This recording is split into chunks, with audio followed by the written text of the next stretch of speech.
اللہ اللہ اللہ اللہ اللہ اللہ اللہ اللہ۔ الحمدللہ رب العالمین والصلاة والسلام علی حبیبہ محمد وآلہ وصحبہ اجمعین۔ اعوذ باللہ من الشیطان الرجیم، بسم اللہ الرحمن الرحیم۔ وقولہ تعالی وللہ المثل الاعلی،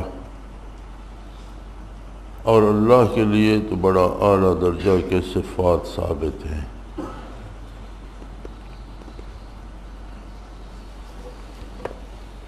ہر طرح کی بڑائی اور عظمت جو ہے وہ اللہ کریم کا خاصہ ہے۔ انسان کے پاس بڑے سے بڑے درجات آ جائیں، بڑے سے بڑا عہدہ آ جائے، بڑے سے بڑا مرتبہ آ جائے، دولت آ جائے، صحت ہو، جوانی ہو، طاقت ہو، کوئی چیز بھی ہو، تو در حقیقت وہ اللہ کی دی ہوئی ہے، اس کا اپنا کچھ نہیں ہے۔ لہذا بندے کو اترانا یا فخر نہیں کرنا چاہیے۔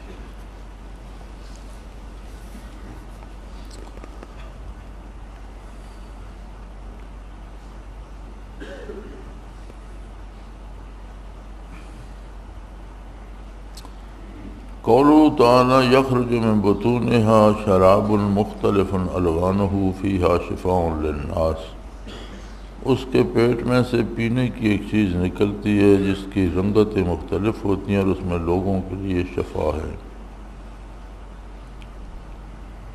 اس میں اشارہ ہے کہ حق تعالیٰ کبھی ظاہری حقیر شے میں بھی کوئی عزیز شے رکھ دیتا ہے، اس لیے صورت پر نظر نہ کرنا چاہیے، جیسا کہ حدیث میں ہے کہ بہت سے میلے کچیلے ایسے مقبول ہوتے ہیں کہ اگر اللہ کے بھروسے پر قسم کھا بیٹھے تو اللہ ان کی قسم پوری کر دیتا ہے۔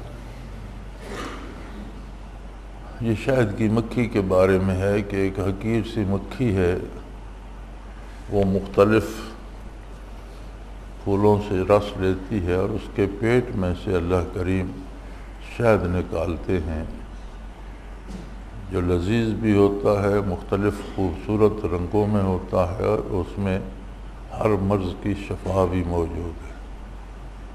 تو بظاہر ایک حقیر سی مکھی ہے، پھر اس کے پیٹ سے شہد نکلتا ہے، تو بظاہر بہت ایک گھٹیا سی چیز ہے، لیکن اللہ کریم نے اس میں شفا رکھ دی ہے، لذت رکھ دی ہے، خوبصورتی رکھ دی ہے۔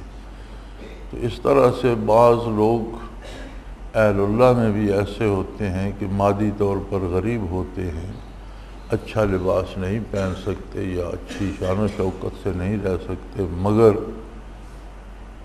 ان میں برکات اور فیوزات اللہ نے رکھ دیے ہوتے ہیں، لہذا اہل اللہ کسی صورت میں بھی ہوں ان کا احترام اور لحاظ ضروری ہے۔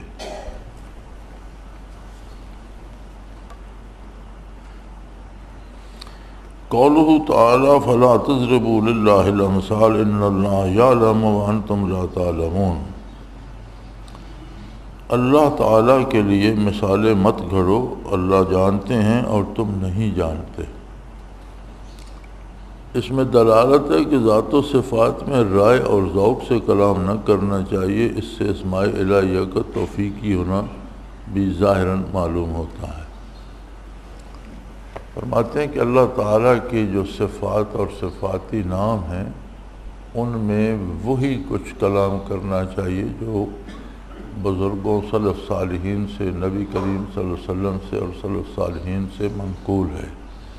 اپنی طرف سے اس میں کوئی بات نہ گھڑنی چاہیے، اس لیے کہ اللہ جاننے والے ہیں۔ حضور نے جو فرمایا وہ اللہ کے دیے ہوئے علم سے فرمایا، اور ہم عام آدمی کچھ نہیں جانتا، وہ اس کا حق ادا نہیں کر سکتا، اس لیے اپنی رائے یا اپنے ذوق سے اس میں کچھ نہیں کہنا چاہیے۔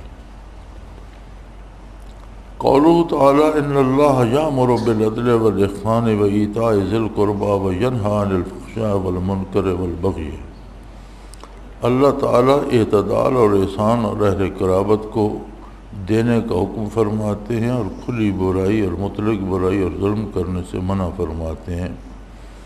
فرماتے ہیں یہ اخلاقیات کے لیے اعلیٰ اصول اللہ نے ارشاد فرمائے۔ قولہ تعالیٰ ما عندکم ینفد وما عند اللہ باق، جو کچھ تمہارے پاس ہے وہ ختم ہو جائے گا اور جو کچھ اللہ کے پاس ہے وہ باقی رہے گا۔ آخرت کو دنیا پر ترجیح دینے کے باب میں صریح ہے۔ فرمایا یہ بڑی صاف اور صریح دلیل ہے اس بات پر کہ آخرت کو دنیا پر ترجیح دی جائے۔ مثلا بعض اوقات کسی کو ناجائز پیسہ مل رہا ہے اور دنیاوی اعتبار سے تو اسے کروڑوں روپے مل رہے ہیں، لیکن وہ ناجائز رقم لینے سے اس کی آخرت تباہ ہونے کا خطرہ ہے، تو آخرت کو بچائے، کیونکہ دنیا نے بہرحال تباہ ہو جانا ہے، اس کے پاس رہنا نہیں ہے، اس لیے آخرت کا لحاظ رکھا جائے۔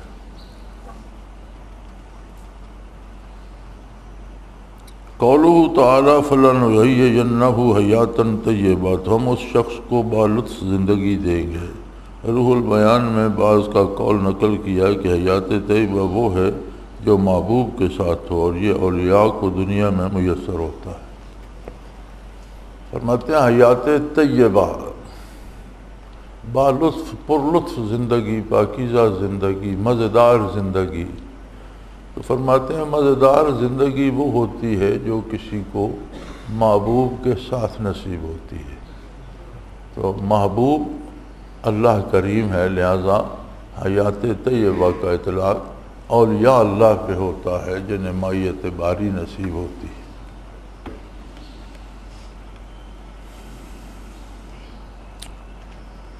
قولہ تعالیٰ انہ لیس لہ سلطان علی الذین آمنوا، یقیناً اس کا قابو ان لوگوں پر نہیں چلتا جو ایمان رکھتے ہیں۔ اس سے ثابت ہوتا ہے کہ شیطان کا مومن پر ذرا بھی زور نہیں چلتا، یعنی جب مومن اس پر غالب آ جاتا ہے، اور یہ امر مشاہدہ ہے۔ یہ بھی بڑی خوبصورت بات ہے کہ ہم جو غلطی بھی کرتے ہیں ہم کہتے ہیں کہ یہ شیطان نے مجھ سے کرایا ہے۔ تو اگر شیطان کا ہم پر زور چلتا ہے تو یہ اس بات کی دلیل ہے کہ ہمارے ایمان میں کہیں کوئی کمی ہے، کیونکہ کسی کا عقیدہ درست، ایمان کامل ہو تو اس پر شیطان کا زور نہیں چلتا، اس سے شیطان کچھ نہیں کروا سکتا۔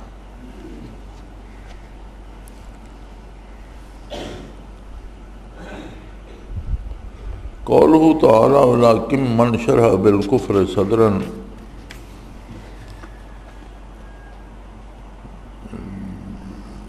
لیکن ہاں جو جی کھول کر کفر کرے، چونکہ وسطی میں یہ پیش صدر نہیں ہوتا نہ اختیار ہوتا ہے، بلکہ اس کی بے اختیاری اقرار کی بے اختیاری ہے، اس لیے ہے کہ مطلق ضم نہیں ہے۔ تو فرماتے ہیں کہ یہ ہے کہ جو وساوس آتے ہیں یہ چیزیں دو ہوتی ہیں، ایک ہوتا ہے وسوسے کا آنا، ایک ہوتا ہے وسوسے کا لانا از خود۔ یہ دو مختلف باتیں۔ وسوسے کا آنا غیر اختیاری ہوتا ہے کہ کوئی شیطان وسوسہ القاء کرتا ہے تو مومن اسے رد کرتا ہے،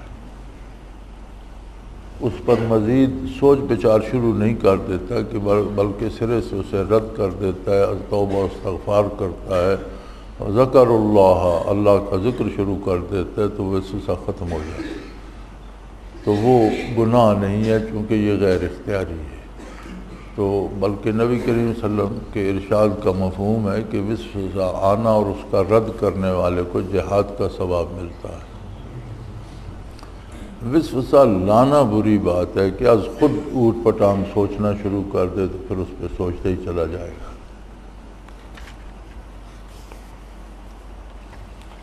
قولہ تعالیٰ ذالک بأن مستحب الحیات الدنیا علی الآخرہ، یہ اس سبب سے ہوگا کہ انہوں نے دنیی زندگی کو آخرت کے معاملہ میں عزیز رکھا۔ جب دنیا کی مذموم ہونے میں صریح ہے، اس میں وہ بھی ہے کہ جب وہ مذموم ہے جس میں دنیا کا اثر ہو آخرت پر، نہ کہ حب طبعی اس پر ملامت نہیں۔ اس میں فرمایا مذمت کی گئی ہے ان دنیاوی نعمتوں کی جو ناجائز طریقے سے حاصل کی جاتی ہیں، کہ اس نے آخرت کو چھوڑ کر دنیا کو حاصل کیا۔ طبی طور پر حصول دنیا، چونکہ ہم دنیا میں رہتے ہیں، ہمیں کھانا بھی ہے، پہننا بھی ہے، ضروریات کے لیے دنیا حاصل کرنا، محنت کرنا، تجارت کرنا، سرمایہ کمانا، یہ منع نہیں ہے، جائز طریقے سے ہو تو۔ اور جب جائز طریقہ چھوڑ دیا جائے تو پھر اس کا مطلب ہے کہ اس نے آخرت چھوڑ دی، صرف دنیا کے لالچ میں لگا ہوا ہے، اس پر وعید ہے، یہ غلط بات ہے۔ قولہ تعالی فکفرت بانعم اللہ، سو انہوں نے اللہ کی نعمتوں کی بے قدری کی۔ اسی کے قریب بلا میں بہت سے مدعیان زہد مبتلا ہیں کہ حق تعالیٰ کی نعمتوں کو حقیر سمجھتے ہیں اور اپنے کو لذات کا تارک سمجھتے ہیں اور تارک ذات ہو جاتے ہیں۔ حق تعالیٰ کا یہ ارشاد نہیں دیکھیے ما بکم من نعمت فمن اللہ فکلوا مما رزقکم اللہ۔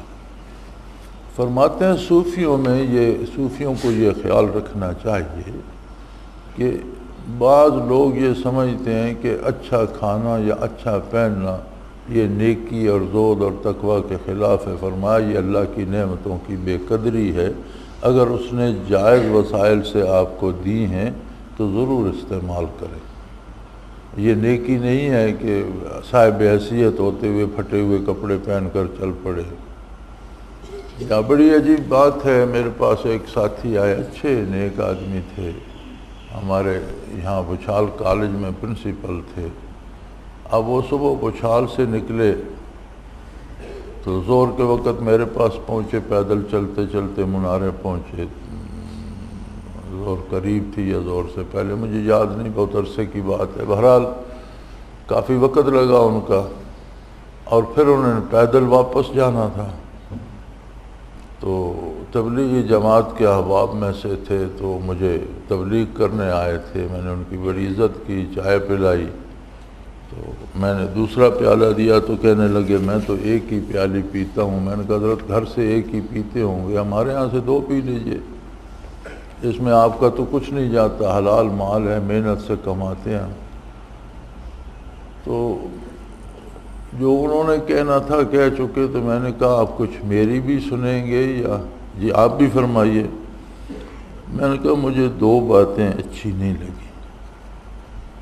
ایک تو آپ سرکاری ملازم ہیں، 35-40 ہزار مہینے کی تنخواہ لیتے ہیں، آپ نے اپنا کالج ٹائم چھوڑا جس کی تنخواہ آپ وصول کریں گے اور یہاں تک آئے۔ دوسرے اس زمانے میں وہاں سے 8 آنے کرایہ لگتا تھا، آج کل تو 20 روپے ہے۔ دوسرے آپ نے 1 روپیہ آنے جانے کا بچا اور 1 دن ضائع کر دیا۔ یعنی آپ اس میں رہے کہ میں پیدل جاؤں گا تو ہر قدم کا ثواب ہوگا، تو اللہ پاک کے ساتھ آپ حساب نہ کریں۔ اگر اس نے حساب شروع کر دیا تو کام بڑا الٹا ہو جائے گا۔ بخاری شریف میں ہے کہ بنی اسرائیل میں ایک شخص تھا، وہ جب بالغ ہوا، عاقل ہوا، تو اس نے دنیا چھوڑ دی اور سمندر میں چھوٹا سا ٹاپو تھا، جزیرہ تھا کوئی، اس پر چلا گیا۔ وہاں اس نے 400 سال گزارے۔ اللہ نے اسے اتنی زندگی دی تھی، اور قدرت نے ایسا نظام کر دیا کہ وہ اللہ اللہ ہی کرتا رہتا تھا۔ میٹھے پانی کا چشمہ جاری کر دیا اور اس پر مختلف پھل اگا دیے، ایسے عجیب و غریب درخت اگا دیے کہ ایک سے پھل ختم ہوتا دوسرے پر شروع ہو جاتا، سارے سال اسے کھانے کو پھل بھی ملتے رہتے اور پینے کو ٹھنڈا پانی بھی۔ تو 400 سال وہ عبادت کرتا رہا، سوائے عبادت کے کچھ بھی نہیں، نہ کوئی بندہ وہاں گیا، نہ وہ کسی سے ملا، نہ کسی کو دیکھا۔ تو حضور فرماتے ہیں کہ جبرائیل امین نے مجھے بتایا کہ جب اس کی موت آئی تو اللہ نے ملک الموت کو حکم دیا کہ اس سے پوچھ لو کس حال میں دنیا کو چھوڑنا چاہتا ہے۔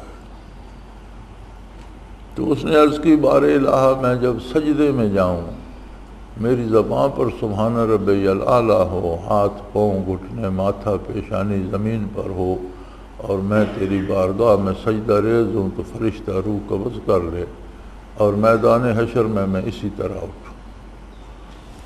تو چنانچہ ایسا ہی ہوا، سجدے میں اس کی روح قبض ہو گئی، اور حضور فرماتے ہیں جبرائیل امین نے مجھے بتایا کہ میں اب بھی آسمان سے اترتا ہوں یا اوپر جاتا ہوں تو کبھی کبھی دیکھتا ہوں وہ مدتیں گزرنے کے بعد اسی طرح سجدہ ریز ہے، نہ خاک نے اسے دفن کیا ہے، نہ بارش نے اس پر اثر کیا ہے، نہ دھوپ اور گرمی نے، بلکہ اس کا وجود سلامت ہے اور سجدے میں اسی طرح اس جزیرے پہ ہے۔ پھر حدیث شریف کا مفہوم ہے کہ جبرائیل نے عرض کی یا رسول اللہ اس کے بارے عجیب بات آپ کو عرض کروں؟ فرمایا ضرور بتاؤ۔ فرمایا کہ جب میدان حشر ہوگا اور یہ شخص پیش ہوگا تو ارشاد ہوگا اذهبوا بعبدی الی جنتی برحمتی، میرے بندے کو میری رحمت سے جنت میں لے جاؤ۔ اس پر وہ عرض کرے گا کہ بار الہ تیری رحمت کا تو انکار نہیں، لیکن میری مزدوری بھی کچھ ہوگی، آخر میں نے بھی، آپ نے مجھے 400 سال سے زیادہ عمر دی، میں نے ساری عمر صرف آپ کا نام لینے میں اور سجدے کرنے میں گزار دی، تو کچھ تو اس کا بھی معاوضہ ہوگا، یا صرف رحمت کے سارے جنت میں جانا ہے؟ تو ارشاد ہوگا کہ میری نعمتوں کے مقابلے میں اس کی عبادت کو تولو۔ تو ایک آنکھ جو اس نے 400 سال نگاہ استعمال کی تھی اس کا وزن ایک پلڑے میں، اور 400 سالہ سجدوں کا وزن اور ذکر کا وزن دوسرے پلڑے میں ہوگا، تو وہ کم پڑ جائے گا۔ تو ارشاد ہوگا اذهبوا بعبدی الی ناری بعدلی، میرے عدل اور انصاف کے تقاضا یہ ہے کہ اس کو جہنم میں پھینک دو جب تک ساری نعمتوں کا معاوضہ پورا نہیں ہوتا۔ تو اس وقت وہ پکارے گا کہ یا اللہ مجھ سے غلطی ہو گئی، مجھے معاف کر۔ تو ارشاد ہوگا کہ اگر غلطی کا اعتراف کرتا ہے اور اسے اندازہ ہو گیا ہے کہ اس کی عبادت کی کوئی حیثیت نہیں ہے میری نعمتوں کے مقابلے میں، تو اسے جنت میں بھیج دو۔ تو یعنی بندہ حساب کر کے اس بارگاہ میں جیت نہیں سکتا۔ یا ایھا الناس اعبدوا ربکم الذی خلقکم والذین من قبلکم لعلکم تتقون۔ یا ایھا الناس اعبدوا ربکم، اے لوگو اس پروردگار کی عبادت کرو جس نے تمہیں پیدا کیا، نابود سے بود کیا، نیست سے ہست کیا، پھر تمہیں کتنی خوبیاں، کتنی خصوصیات، کتنی سہولتیں، کتنی نعمتیں عطا کی۔ تو انسان عبادات کی اجرت اتنی وصول کر چکا ہے کہ ساری زندگی صرف عبادت ہی کرتا رہے تو کسی ایک نعمت کا شکر ادا نہیں ہو سکتا۔ تو یہ اس لیے پیدل چل پڑنا وقت کی ناقدری ہے۔ میں نے دیکھا ہے اکثر تبلیغی احباب کو، بیچارے خلوص سے چلتے ہیں، اچھا سمجھ کر چلتے ہیں، گھر سے وقت لے کے آتے ہیں، کام چھوڑ کے آتے ہیں، اچھا کام ہے، تبلیغ کرتے ہیں، لیکن یہ ان بزرگوں کو جو ان کی رہنمائی کرتے ہیں انہیں سوچنا چاہیے کہ اس گاؤں سے اس گاؤں جانے کے لیے اگر وہ سواری لے لیں تو وہ وقت جو راستے میں خرچ ہونا ہے وہ وقت بچ جائے گا، وہاں جا کر اپنا تبلیغ کا کام کر لیں۔ تو بجائے اس کے کہ وہ قدموں کا حساب اللہ کے ذمہ کرتے رہیں، اور اگر اللہ نے اپنی نعمتوں کا حساب کا دفتر کھول دیا تو پھر کیا ہوگا؟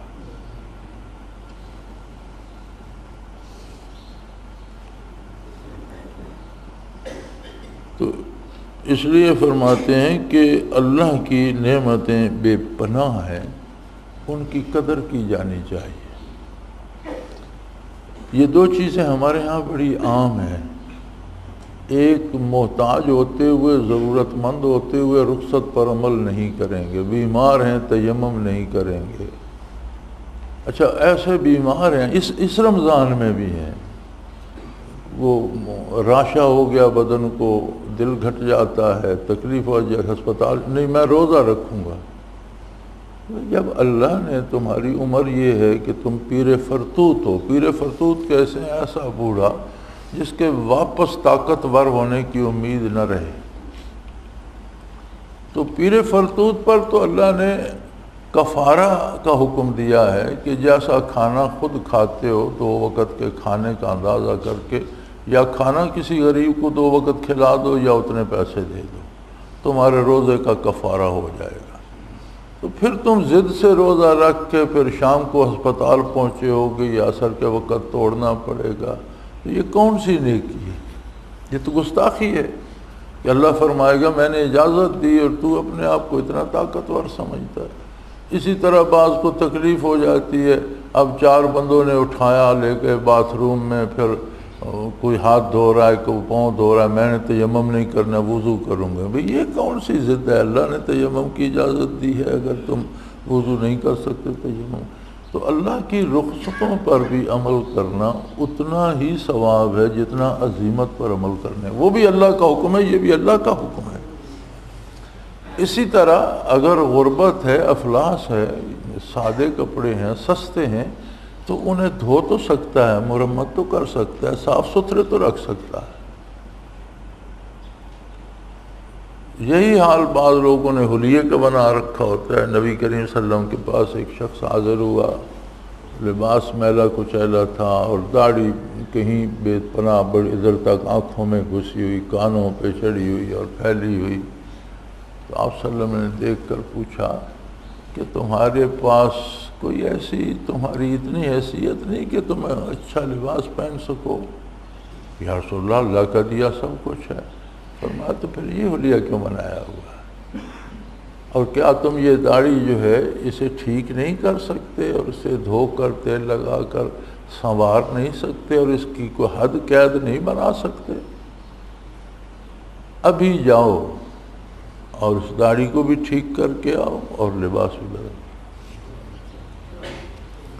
تو یہ نیکی نہیں ہے کہ اللہ کریم کے ساتھ بھی مکر کیے جائیں، نیکی یہ ہے کہ اس کی دی ہوئی نعمتوں کی قدر فکفرت بانعم اللہ، اللہ کی نعمتوں کی ناقدری نہیں کرنی چاہیے۔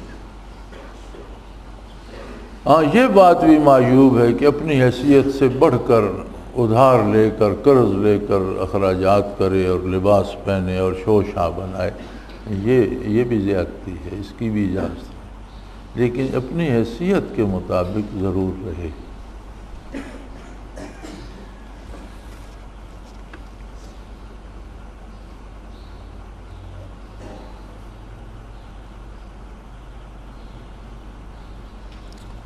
وَلَا تَقُولُوا لِمَا تَصِفُ أَلْسِنَتُكُمُ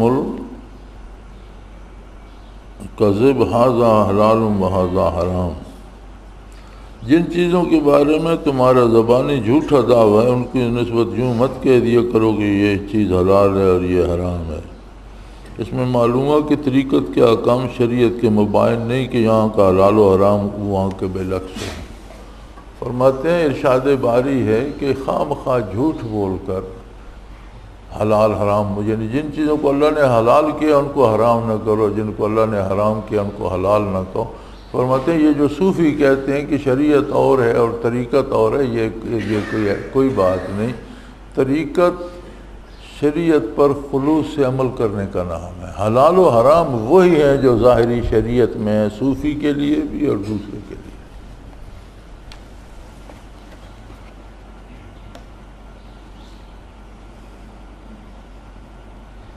قولہ تعالی وآتیناہ فی الدنیا حسنۃ وانہ فی الآخرۃ لمن الصالحین، اور ہم نے ان کو دنیا میں بھی خوبیاں دی تھیں اور آخرت میں اچھے لوگوں میں۔ اس میں دلالت ہے کہ دنیا میں نعمتوں کا مل جانا مقام عقبی کا منقص نہیں ہے، اور بعض نے جو کہا ہے کہ مشہور ولی کا مقام غیر مشہور سے کم ہے، مراد اس سے وہ ہے کہ جس میں شہرت کی آفات پیدا کی گئی ہیں۔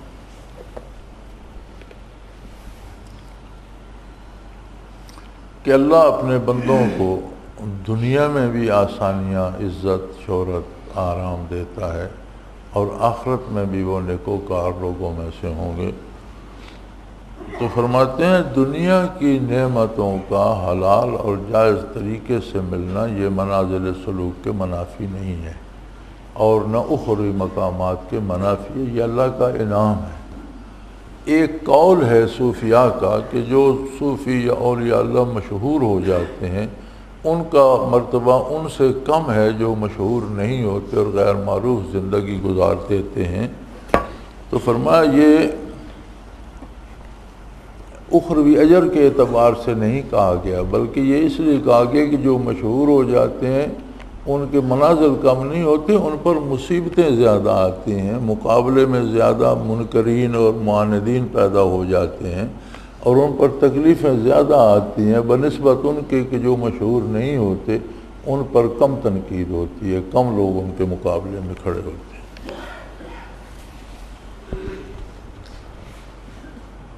قولہ تعالی ادعو الی سبیل ربک بالحکمہ الی قولی ان ربک وعالم بمن ضل عن سبیلہ، آپ اپنے رب کی راہ کی طرف علم کی باتوں اور اچھی نصیحتوں سے بلائیے۔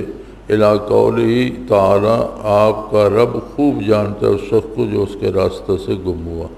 اس میں اہل اللہ کے طریقے دعوت کی تفصیل ہے کہ تبلیغ بصد اصرار کی ضرورت نہیں، اور یہی مذاق اہل طریق کا ہے۔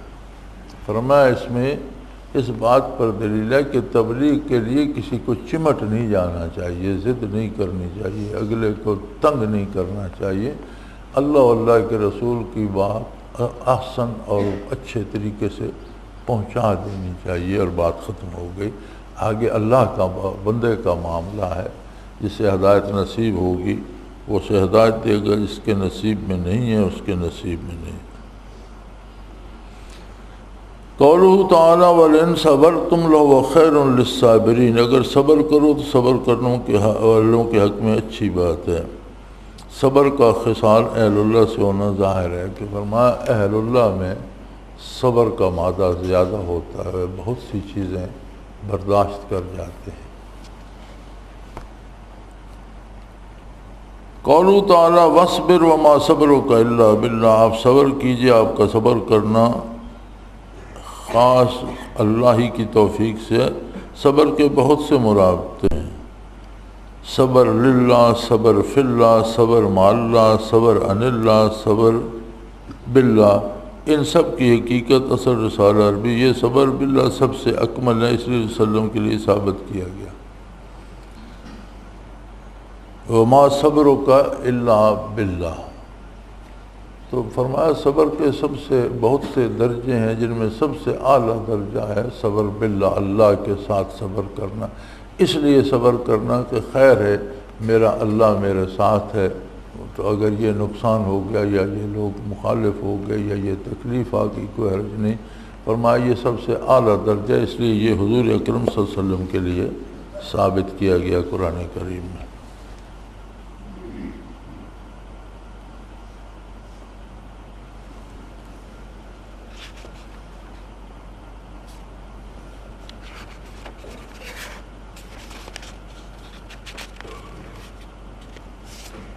سورہ نحل تمام ہوئی، سورہ بنی اسرائیل شروع ہوتی ہے، 15واں پارہ ہے۔ سبحان الذی اسریٰ بعبدہ، پاک ذات ہے جس نے اپنے بندہ کو یہاں آپ کی صفت میں عبد فرمایا کہ عبودیت اشرف اوصاف سے، یعنی اس میں صد باب آپ کے حق میں کوئی غلو نہ کر پاوے، جیسا کہ نصارہ نے اپنے نبی کو شان میں کیا۔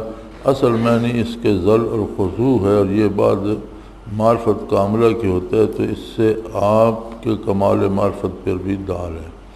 سبحان الذی اسریٰ بعبدہ، پاک ہے وہ ذات جس نے اپنے بندے کو راتوں کو سفر کرایا۔ تو فرمایا یہاں حضور اکرم صلی اللہ علیہ وسلم کو عبد کہا گیا۔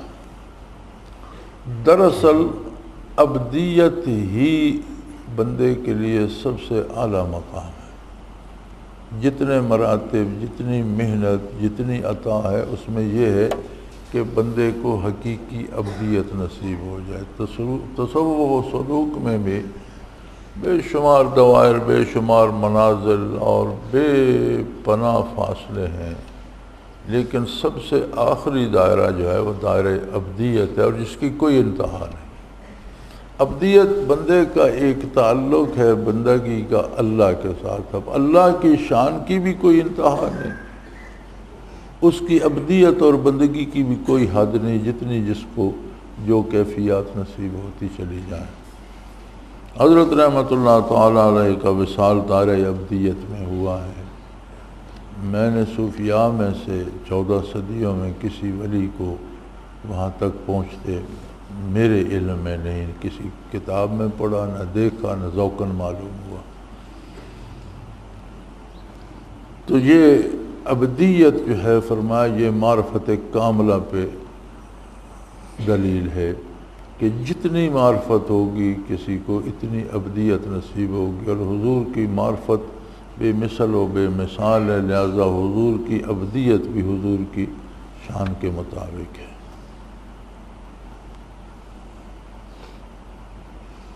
ایک بڑی عجیب بات ہے، اب اسرا کہتے ہیں رات کے سفر کو، تو بعض لوگوں کی عادت ہے جی بچہ پیدا ہوا ہے قرآن سے نام رکھیں گے،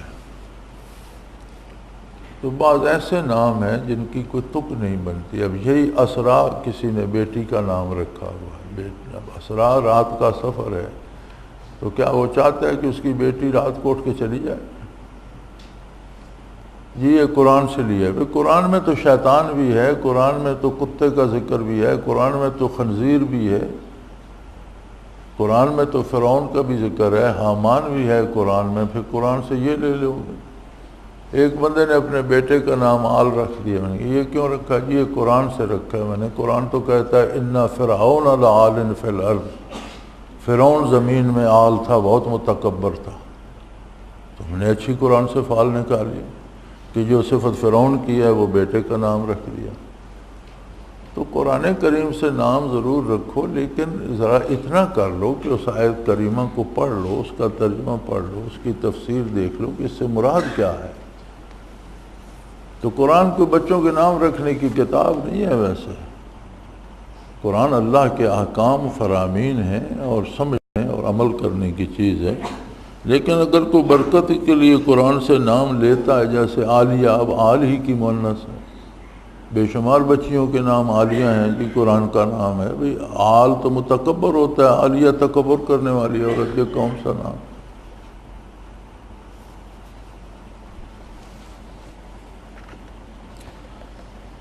قولہ تعالی لیلا من المسجد الحرام الی المسجد الاقصی، شب کے وقت مسجد حرام سے مسجد اقصی تک، اتنی طویل مسافت کا اتنے قصیر زمانہ میں کئی وجہ کو متحمل ہے۔ ایک یہ کہ مکان و زمان دونوں اپنے حال پر رہیں اور سیر میں اس قدر سرعت ہو، ظاہر یہی ہے۔ دوسری یہ کہ زمانہ نہ اپنے حال پر رہے اور طے مکان ہو، اور صوفیہ نے اور بعض فقہاء نے اس کو اولیاء اللہ کے لیے جائز کہا ہے۔ تیسرے یہ کہ مکان اپنے حال پر رہے اور زمانہ میں بست و نشر ہو گیا، اور صوفیہ نے اولیاء کے لیے اس کو بھی جائز کہا ہے، اور اس باب میں عجیب و غریب حکایات ہیں۔ اس طرح نشر مکان ہوتے یہ زمان بھی خارق ممکنہ سے ہے، صوفیہ ان کے قائل ہیں۔ صوفی اس کو فرماتے ہیں، اس کی مختلف صورتیں ہیں کہ بڑا طویل سفر تھا، مہینوں لگتے تھے جب لوگ سواری پہ جاتے تھے، حضور پل بھر میں وہاں پہنچ گئے، پھر وہاں سے آگے معراج شریف پر تشریف لے گئے، اور جب واپس تشریف لائے تو وقت وہی ٹھہرا ہوا تھا۔ تو فرماتے تھے اللہ قادر ہے کہ زمانے کو وہیں روک دے اور بندے کو لے جائے، یا زمانے میں اتنی وسعت دے دے کہ کسی کو فرق ہی محسوس ہو، جس طرح چاہے وہ کرے۔ تو فرمایا یہ صوفیاء کو بھی بطور کرامت نصیب ہوتا ہے، اور اہل سلوک اسے طی الارض کہتے ہیں۔ ایک مراقبہ ہوتا ہے، اس میں کوئی راسخ ہو جائے، محنت کرے تو اسے یہ نعمت نصیب ہو جاتی ہے کہ وہ پل بھر میں یہاں سے دور ہزاروں میل دور پہنچ سکتا ہے، وہاں سے آ سکتا ہے۔ اسے طی الارض کہتے ہیں، اور صوفیہ اس کے قائل بھی ہیں، اور اس کی بے شمار حکایات بھی ملتی ہیں۔ لیکن یاد رہے کہ بعض جو بلکہ خواص، بعض نہیں کہنا چاہیے، خواص ان چیزوں کی طرف توجہ نہیں دیتے، اس لیے کہ طی الارض کا کمال حاصل ہو جائے تو اس میں کوئی قرب الہی کی دلیل تو نہیں ہے، یا خواص مشاہدے اور کشف کے لیے بھی محنت نہیں کرتے، محنت کرتے ہیں منازل کے لیے، چونکہ منازل دلیل رضائے حق ہیں۔ جس طرح جنت کے لیے محنت کرنے کا حکم ہے، تو جنت اللہ تو نہیں، جنت تو غیر اللہ ہے، لیکن اللہ کی رضا کی دلیل ہے، اس لیے حصول جنت کے لیے محنت کرنی چاہیے کہ وہ اللہ کی رضامندی کی دلیل ہے، وہ غیر اللہ کے لیے محنت نہیں ہے، اللہ کی رضا کے لیے۔ اسی طرح یہ مراقبات و منازل جو ہیں یہ رضا باری کی دلیل ہیں، ان کے لیے محنت کرنا تو بہت اچھی بات ہے۔ ویسے مشقت محنت کرنا کرامات کے لیے، مشاہدات کے لیے، تو خواص کو تو یہ پسند نہیں ہوتا، تو عموماً بعض اولیاء اللہ اس میں محنت کرتے ہیں اور اس چیز کو پا بھی لیتے ہیں کہ پلک جھپکنے میں ہزاروں میل دور موجود ہوتے ہیں، واپس بھی آ سکتے ہیں، ایسا ہونا ممکن ہے، اور صوفیاء اس کے قائل ہیں۔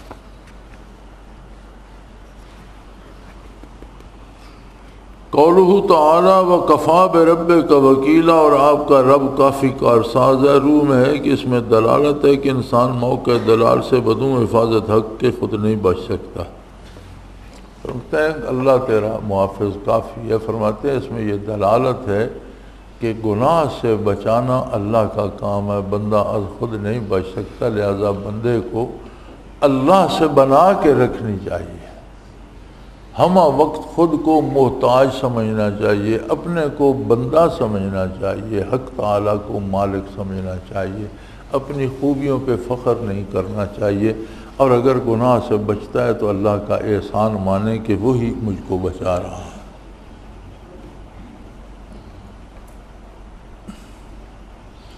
قولہ تعالیٰ ام امنتم ان یعیدکم فی تارۃ اخری، تم اس بات سے بے فکر ہو گئے کہ اللہ تم کو دوبارہ لے جائے۔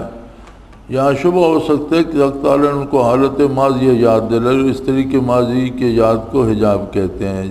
جواب یہ ہے کہ اہل طریق کا خطاب ان لوگوں کے لیے جن کی غفلت ظاہر ہو کر مشغول بحق ہو گئے، یہاں خطاب اہل غفلت کو ہے کہ ان کی تمام غفلت دور ہو، اور دونوں خطاب میں امر مشترک مشغول بحق ہونا ہے۔ فرمایا بندے کو یہ یاد دلایا گیا کہ کوئی اگر مشغول بحق بھی ہے، کوئی اللہ اللہ بھی کر رہا ہے، تو اس میں عجز و نیاز زیادہ ہونا چاہیے، یہ نہ ہو کہ اللہ اسے دوبارہ پہلی حالت پہ لے جائے۔ قادر ہے، اگر گستاخی کرے گا یا تکبر کرے گا یا بڑائی کرے گا تو دوبارہ پہلی حالت پہ چلا جائے گا۔ ابھی کل میرے دفتر میں ذکر ہو رہا تھا ایک ساتھی کا، تو میں نے اسے ہلکے ذکر میں لیا تھا الحمدللہ 1963، بڑا حضرت جی کے قریب رہا، بڑا کب 63 تھا میرا خیال ہے، 37 سال وہ ہو گئے اور 10 یہ 47 سال ہو گئے، نصف صدی کی بات ہے، نصف صدی کا قصہ ہے، 2-4 روز کی بات نہیں۔ تو اب وہ آوارہ پھرتا ہے، اسے ذکر بھی نصیب نہیں۔ کیسی عجیب بات ہے۔ یہ ہوتا ہے کہ اگر اپنے اوصاف پہ فخر کرو گے تو وہ دوبارہ اسی حالت میں لوٹا دے گا جس میں تھے، جس غفلت سے نکل کر آئے تھے، پھر اسی میں کھو جاؤ گے۔ لولا ان ثبتناک لقد کدت ترکن علیہم شیئا قلیلا، ہم آپ کو ثابت قدم نہ بنایا ہوتا تو ان کی طرف کچھ بہکنے کے قریب جا پہنچتے۔ یہ نص ہے اس میں کہ انبیاء کا حافظ بھی حق تعالی ہے، بدون اس کی قوت قدسیہ کافی نہیں، تو دوسروں کو اپنے تقدس سے نسبت باطن پر ناز کرنے کا کیا حق ہے۔ فرمایا اللہ تعالیٰ انبیاء سے فرما رہا ہے کہ آپ سے جو غلطی نہیں ہوتی، گناہ نہیں ہوتا، یہ میں نے آپ میں صلاحیت رکھ دی ہے، عصمت رکھ دی ہے۔ تو اگر نبیوں کا محافظ اللہ ہے تو ایک عام آدمی اپنی پارسائی پہ فخر کیوں کرے؟ اگر وہ واقعی نیکی بھی کرتا ہے تو اللہ کی دی ہوئی توفیق ہے، اللہ کا شکر کرے، اس پر اپنی بڑائی کو بڑائی نہ سمجھے۔ وَقُلْ رَبِّ أَدْخِلْنِي مُدْخَلَ صِدْقٍ وَأَخْرِجْنِي مُخْرَجَ صِدْقٍ، آپ یوں دعا کیجئے اللہ مجھ کو خوبی کے ساتھ پہنچائیے اور خوبی کے ساتھ لے جائے۔ اس طرح صالح کو تقلب حالات میں ہر وقت اس دعا کی حاجت ہے، اس کو کچھ خبر نہیں کہ کون سی حالت نافع ہے کون سی مضر۔ کہ صوفی پر بھی کیفیات بدلتی رہتی ہیں، قبض و بسط آتا رہتا ہے، کبھی مشاہدات کا دروازہ کھل جاتا ہے، کبھی کچھ سمجھ نہیں آتی، کبھی روح منازل طے کرنے لگتی ہے، کبھی اپنی جگہ سے ہل نہیں سکتی۔ تو اس کو یہ بات یاد رکھنی چاہیے کہ اے اللہ جہاں تک لے جانا ہے تو ہی مجھے لے جا سکتا ہے، مجھے سلامتی سے لے جا، اور جتنا سفر کرانا ہے تو ہی کرا سکتا ہے۔ تو فرمایا اس سلوک میں یہ بات بنیاد ہے کہ اللہ تعالیٰ کی رحمت کا طالب رہے۔ قولہ تعالیٰ وَقُلْ جَاءَ الْحَقُّ وَزَهَقَ الْبَاطِلُ إِنَّ الْبَاطِلَ كَانَ زَهُوقًا، کہہ دیجئے کہ حق آیا اور باطل گیا گزرا ہوا۔ واقعی باطل چیز تو یوں ہی آتی جاتی رہتی ہے۔ اخیر کا جملہ موقع تعلیل میں وارد ہونا اس پر دال ہے کہ ہر آیت ہر حق اور باطل کو عام ہے، اس میں باطنی نور و ظلمت بھی داخل ہو گئے، حب اللہ و حب خلق بھی آ گئے۔ فرمایا اللہ کی محبت حق ہے، دنیا کی محبت باطل ہے۔ تو صوفی کے لیے یہ بڑی دلیل ہے کہ جب اللہ کی محبت آتی ہے تو دنیا کی محبت کم ہوتی ہے۔ جتنی اللہ کی محبت زیادہ، دو محبتیں تو وہ یک وقت جمع نہیں ہوتی، جتنی یہ غالب ہوتی ہے اتنی وہ کم ہوتی ہے۔ اس کی ضرورتیں ختم نہیں ہوتی، وہ ضرورت مند رہتا ہے، دنیا کماتا ہے، لیکن اگر دنیا سے محبت کرے تو پھر تو حلال حرام جائز ناجائز سب سمیٹتا رہے۔ دنیا سے محبت نہیں ہوتی اس لیے حلال لیتا ہے، حرام کو چھوڑ دے، تو اسے محض دنیا جمع نہیں کرنی، اس نے اپنی حاجات پوری کرنی ہے۔ قولہ تعالی وَنُنَزِّلُ مِنَ الْقُرْآنِ مَا هُوَ شِفَاءٌ وَرَحْمَةٌ لِّلْمُؤْمِنِينَ، ہم نے قرآن ایسی چیزیں نازل کرتے ہیں جو ایمان والوں کے لیے حق اور شفا و رحمت ہے۔ شفا اشارہ ہے تخلیہ کی طرف، اور رحمت اشارہ ہے تحلیہ کی طرف۔ فرماتے ہیں شفا اشارہ ہے کہ مخلوق سے بے نیاز، تخلیہ ہوتا ہے مخلوق سے بے نیاز ہو جائے۔ تخلیہ صرف یہ نہیں کہ بندہ کوئی نہ ہو، کمرہ خالی ہو تو اس میں بیٹھو، بظاہر تو تخلیہ جو ہے ترجمہ یہ ہے، لیکن تخلیہ صوفی کا یہ ہوتا ہے کہ مخلوق میں بھی ہو تو اکیلا ہی ہو اور اللہ کے ساتھ ہو، مخلوق کی پرواہ نہ ہو۔ تو فرماتے ہیں یہ باطل کے جانے سے مراد یہ ہے کہ وہ اللہ کے ساتھ ہو جائے، اسے تخلیہ نصیب ہے، اور تحلیہ یہ ہے کہ اللہ کا ساتھ نصیب ہو جائے، اور یہ حق کے آنے کی طرف اشارہ ہے۔ اور یہ کثرت میں وحدت اور وحدت میں کثرت، اسی کو کہتے ہیں نا کہ بے شمار مخلوق ہے لیکن وہ اکیلا ہے۔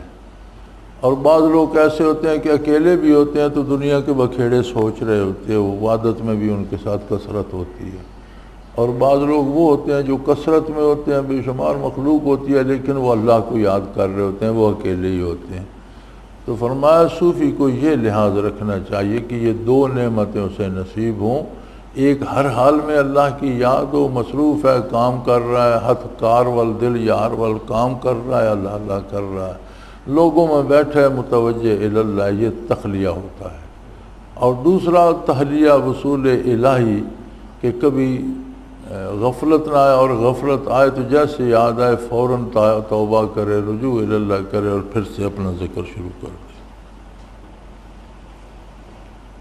وَيَسْأَلُونَكَ عَنِ الرُّوحِ قُلِ الرُّوحُ مِنْ أَمْرِ رَبِّي وَمَا أُوتِيتُم مِّنَ الْعِلْمِ إِلَّا قَلِيلًا، یہ لوگ آپ سے روح کے بارے پوچھتے ہیں، آپ فرما دیجئے روح میرے رب کے حکم سے بنی ہے، تم کو بہت تھوڑے میں۔ اس میں دلالت ہے کہ اسرار غیر ضروریہ کا تحفظ مذموم ہے، یعنی اس میں یہ دلیل ہے کہ جو بھید آپ کے ضروری آپ کے لیے نہیں ہے اس کے تجسس میں نہیں پڑھنا چاہیے۔ وہ چیزیں پوچھو جن پر آپ نے عمل کرنا، تو غیر ضروری امور میں بحث نہیں کرنی چاہیے۔ قولہ تعالیٰ لَئِن شِئْنَا لَنَذْهَبَنَّ بِالَّذِي أَوْحَيْنَا إِلَيْكَ، ہم چاہیں تو جس قدر آپ پر وحی بھیجیے سب سلب کر لیں۔ اس طرح اہل نسبت کو سبب نسبت سے ڈرتے رہنا چاہیے کہ حضور صلی اللہ علیہ وسلم سے زیادہ کون ہے، جب آپ سے یہ خطاب ہے تو دوسرے کس حساب میں ہے۔ فرمایا یہ جو نسبت بھی عطا ہوتی ہے یہ اللہ کی نعمت ہے، اور ڈرتے رہنا چاہیے کہ کوئی ایسا جملہ زبان سے نہ نکلے اللہ اس کو سلب کر لے، کوئی ایسا کام نہ کر بیٹھوں کہ اللہ اس کو سلب کر لے، کیونکہ وہ قادر ہے گستاخی، کوتاہی، غلطی پر ساری نعمت سلب بھی ہو سکتی ہے، اس لیے اس سے ڈرتے رہنا۔ جیسا ابھی میں نے ایک ساتھی کا ذکر کیا تو یہی ہوتا ہے کہ وہ نعمتیں سلب ہو جاتی ہیں۔ قولو تعالیٰ قل سبحان ربی حل کنت الا بشر رسولا، فرما دیجئے سبحان اللہ، میں بجز اس کے کہ آدمی ہوں، پیغمبر ہوں، اور کیا ہوں۔ اس میں تصریح ہے کہ مقبولین کو یہ قدرت نہیں کہ جو ان سے درخواست کی جائے اس کو پورا کر دیں۔ فرمایا بندہ بندہ ہی ہوتا ہے، اولیاء اللہ میں یہ صفت نہیں ہوتی کہ آپ جو کچھ کہیں وہ ہاتھ اٹھائیں اور وہی ہو جائے، وہ بھی بندے ہیں۔ دعا کی برکت اپنی جگہ، لیکن یہ توقع رکھنا کہ یہ ہر چیز پہ قادر ہے، یہ درست نہیں۔ قولو تعالیٰ قل لو کان فی الارض ملائکۃ یمشون مطمئنین نزلنا علیہم من السماء ملک الرسول، آپ فرما دیجیے اگر زمین پر فرشتے ہوتے چلتے پھرتے تو البتہ ان پر آسمان سے فرشتے کو رسول بنا کر بھیجتے، وجہ اس حکم کی معلم متعلم مناسبت کا شرط ہونا ہے۔ فرمایا مشرکین نے اعتراض کیا کہ کوئی فرشتہ ہوتا رسول، تو اللہ نے فرمایا اگر زمین پر فرشتے بستے ہوتے تو ہم نبی بھی فرشتے کو بنا گے، جب زمین پر انسان ہے تو نبی بھی انسان ہوگا۔ تو فرماتے ہیں اس میں دلیل ہے کہ شیخ اور شاگرد میں کوئی نسبت ہونی چاہیے، مناسبت ہونی چاہیے، مزاج ایک جیسا ہونا چاہیے، یا شیخ کے مزاج کو سمجھ کر ویسا عمل کرنا چاہیے، کیونکہ وہ ایک مناسبت ہوگی تو برکات نصیب ہوں گی۔ مولانا رومی نے بڑا اچھا ایک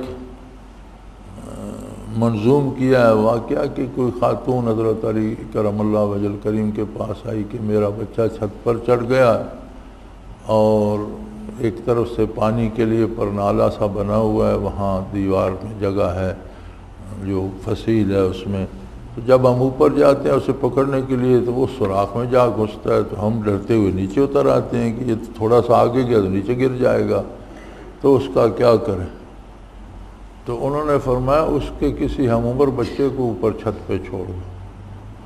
تو جب انہوں نے اس کی عمر کا ایک بچہ چھت پہ بٹھا دیا تو وہ ادھر سے بھاگ کر اس بچے کے پاس آ گیا، انہوں نے اٹھا لیا۔ تو آگے وہ فرماتے ہیں اس لیے نبی بھی اللہ انسانوں میں سے بھیجتا ہے کہ ہر ایک کو اپنے جیسوں سے ایک نسبت ہوتی ہے، انس ہوتا ہے۔ اب ماں باپ اوپر جاتے تھے تو وہ بھاگتا تھا، اپنی عمر کا بچہ دیکھا تو اس کے پاس آ گیا، اسی لیے نبی بھی بشر ہوتے ہیں کہ باقی بشریت ان سے استفادہ کرے۔ اور جو لوگ بشریت کا انکار کرتے ہیں وہ بیچارے سادے ہیں، وہ سمجھتے ہیں کہ ہم بشر ہیں اس لیے نبی بشر نہیں ہو سکتا، یہ نہیں سوچتے کہ ہم شاید بشر ہیں بھی کہ نہیں، بشر ہونا تو نبی کا خاصہ ہے، اور خیر البشر محمد الرسول اللہ، ان جیسا تو دوسرا کوئی بشر نہیں، لیکن ہر بندے میں اتنی بشریت ہے جتنا اس میں محمد الرسول اللہ کا اتباع ہے۔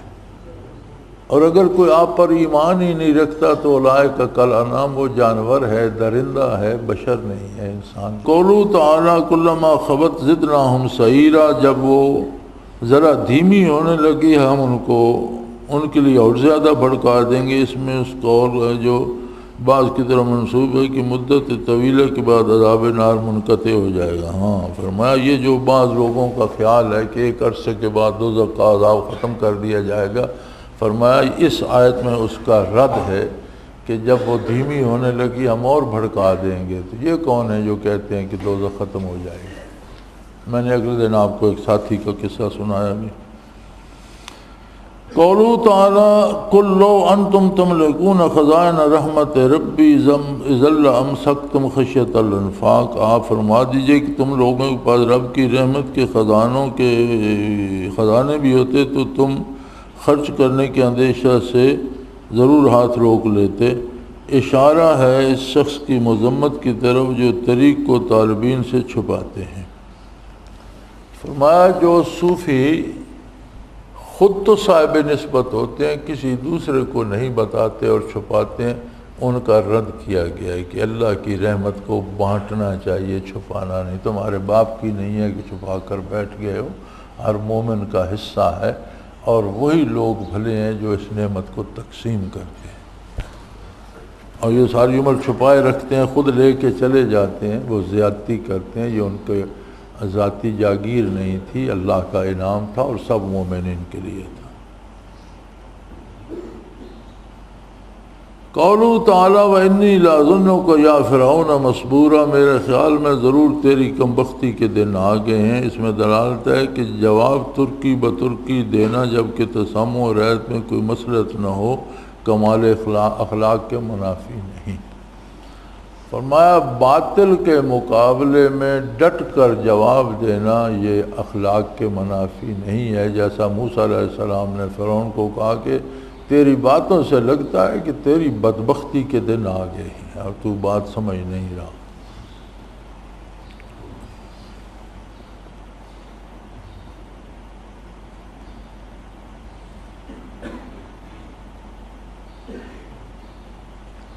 قولوا تعالیٰ وَيُخِرُّونَ لِلْأَذْقَانِ يَبْكُونَ، اور ٹھوڑیوں کے بل گرتے ہیں روتے، اس میں خشیت حق سے رونے کی فضیلت ہے۔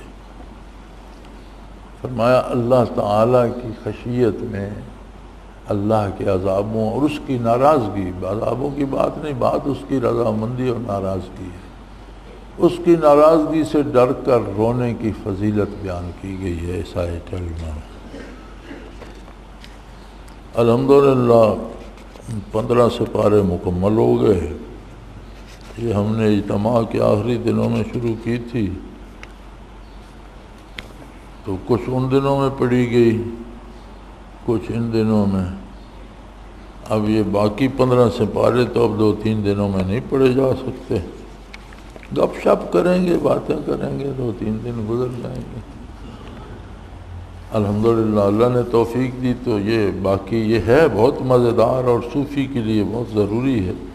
انشاءاللہ اگلے اجتماع میں شروع کر کے اسے مکمل کر لیں گے۔ اس دفعہ ہم اجتماع میں دلائل السلوک پڑھتے رہے اور کوشش کی کہ اس کی ایک تو تصوف کی اصطلاحات مشکل ہوتی ہیں، ایک علماء کا کلام جو ہوتا ہے وہ ان کی اپنی علمی شان کے مطابق ہوتا ہے، اور وہ جس بات کو جس لفظ کو بڑا آسان سمجھتے ہیں عام آدمی کے لیے وہ بڑا مشکل ہوتا ہے، کیونکہ وہ اپنی سطح کی بات کرتے ہیں۔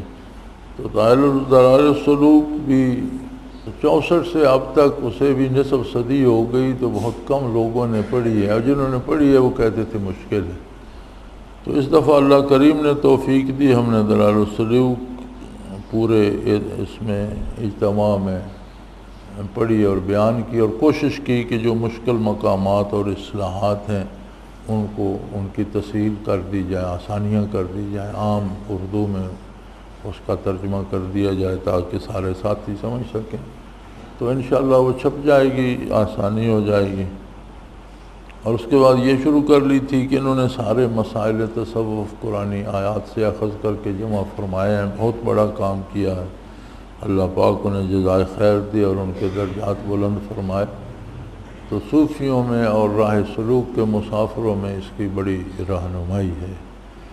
تو اب چونکہ اس کے 15 پارے مکمل ہو گئے انشاءاللہ العزیز، 2-3 دن پھر اپنی گپیں ہانکیں گے، گزر جائیں گے۔ اللہ نیکی کی توفیق دے اور نیک بات کرنے اور نیکی سمجھنے کی توفیق عطا فرمائے۔